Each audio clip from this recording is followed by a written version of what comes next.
the Oceano Dunes, and thank you for choosing Steve's ATV Rentals. This is a short video to tell you the rules and tips for a great time riding ATVs. First, it's important to be aware that we are in a state park, and it's a privilege to be here. To enjoy this privilege, you need to take the responsibility to safely operate your ATV, follow all the state park rules, and allow others to safely enjoy the park too. Also, as you enjoy this day, it's critical to keep in mind that we share the Oceano Dunes with several threatened and endangered species, so we must stay outside the boundaries of these sensitive nesting sites and vegetation areas. To protect these fragile areas, park rangers and our staff strictly enforce the park rules. Simply put, if we see negative behavior, your ride is over. Now we'll go over the park rules that you need to follow for a good dune riding adventure. Don't use drugs or alcohol while operating ATVs. Also, you cannot operate an ATV in a state park if your driver's license has been suspended or revoked. You will be cited or arrested for these offenses. There's no double riding unless you're on an ATV approved for 2 riders. Helmets must be worn securely fastened while riding your ATV. The speed limit along the beach, that's from the shoreline to the fence or within 50 feet of any campsite, is 15 miles per hour. And finally, no ATV riding is allowed north of Pole 2. When you're getting ready to ride, choose an ATV that's right for your age. We can recommend the right size ATV for your child, but ATVs are not toys.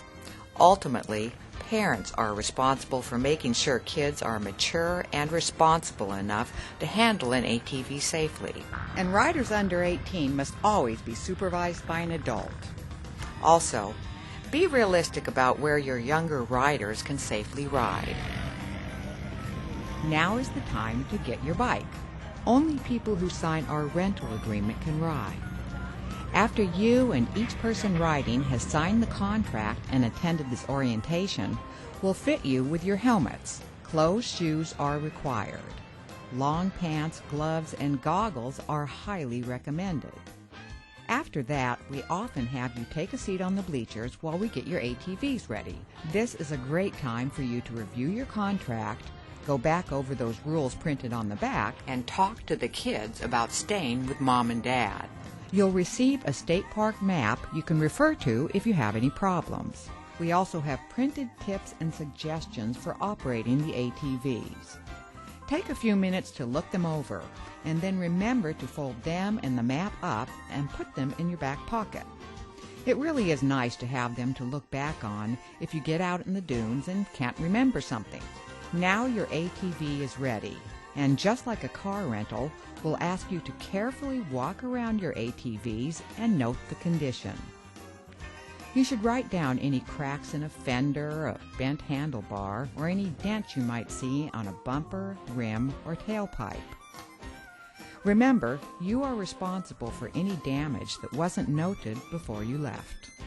Next, your coach will gather up your inspection forms. We'll go over the basic operations of your ATV, and then, before you go, you'll be required to demonstrate you can safely operate your ATV. This is very important because ATV safety is our #1 concern. Also, mechanical damage, such as a burnt clutch or a broken transmission, is your responsibility. One last point on this subject. When you start your rental, if something doesn't seem right with your ATV, return it immediately. Telling us your ATV had a problem when you left an hour ago isn't going to fly. Okay, now you're on your way to the dunes, heading south of Pole 2. We suggest you follow along the back fence until you get to that first open area. The reason for this is our biggest rule. Do not drive near or in the water or wet sand, because salt water destroys ATVs. and you'll be charged $50. Be careful when riding through the camping areas, and remember the 15 miles per hour speed limit. Watch out for open fire pits and racetracks that are left unmarked after the campers leave. Once you get to the dunes, it's the basic speed law. Don't drive faster than is safe. Drive at your skill level. Sudden drop-offs and other fast-moving vehicles require you to use extreme care when riding in the open dunes. The reason each ATV has a safety flag is so you can see and be seen by other vehicles. The flags are designed to pop out of their socket instead of break. If your flag pops out, simply stop, get off, and snap your flag back in. Dragging your flag behind defeats its purpose, and it will end up broken or lost. There's a $25 charge for lost or broken flags. Now we've made it to the dunes. Here are some operating tips on making your ride a great one. Riding the hills. The dunes consist of little hills, big hills, and steep hills. Some hills will be too steep for your abilities. Some hills will be too steep for your ATVs. Use common sense. If it looks too big, it probably is. And whether you're going up or down, it requires you to control your speed and momentum. Here are a few suggestions. Know what is over the top or at the bottom of that hill before you go.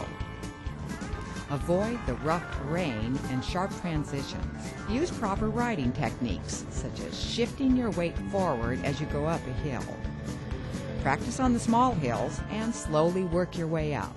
The ASI safety course will give you much more training and practice on these riding techniques. And remember, don't stop at the bottom of the sand bowls. The sand is very soft there. Look out for sand buildup from the wind, called whoops. Whoops are like parking lot speed bumps. You must slow down at these sand bumps to avoid losing control or getting thrown off. Wheelies and jumps are strictly forbidden. While you may see people out in the dunes doing jumps and wheelies on their motorcycles and ATVs, we must warn you it is very dangerous, and the chances of critical or even fatal injuries are very real. Remember, you're the one most responsible for ATV safety. Additionally, if you tip, flip, smash, or crash your ATV, you'll be charged a $25 rollover fee, plus parts and labor to repair any damage. ATV troubles can happen. If your ATV won't start, a lot of times it can merely be forgetting to put your ATV back into neutral. What I'm trying to do is get the bike back in neutral so that I can start it up and go again. What I need you to do is stand up on your bike, aggressively rock it, and gently press down on the shifter at the same time until it rocks back down to neutral. Another common reason your ATV won't start is forgetting to place the kill switch back in the run position. Always make sure that it's lined up. These are reasons why we want you to take those tips and suggestions with you to look back on. That sheet also has our phone number, so you can call us. Many times we can get you going over the phone, but if not, we're going to need to know where to come find you. I'm stuck. Yeah, I'm out by pole 6. This is the part you must pay attention to. We're going to need a pole number to be able to find you. Telling us you're by a fence is not enough information. It could take us hours to track you down. Pay attention to your map or flag someone down who can tell you where you are, and then you can accurately tell us where you are. Our refund policy is simple. There are no refunds for lost time, early returns, late starts, weather conditions, broken ATVs, or forfeited time.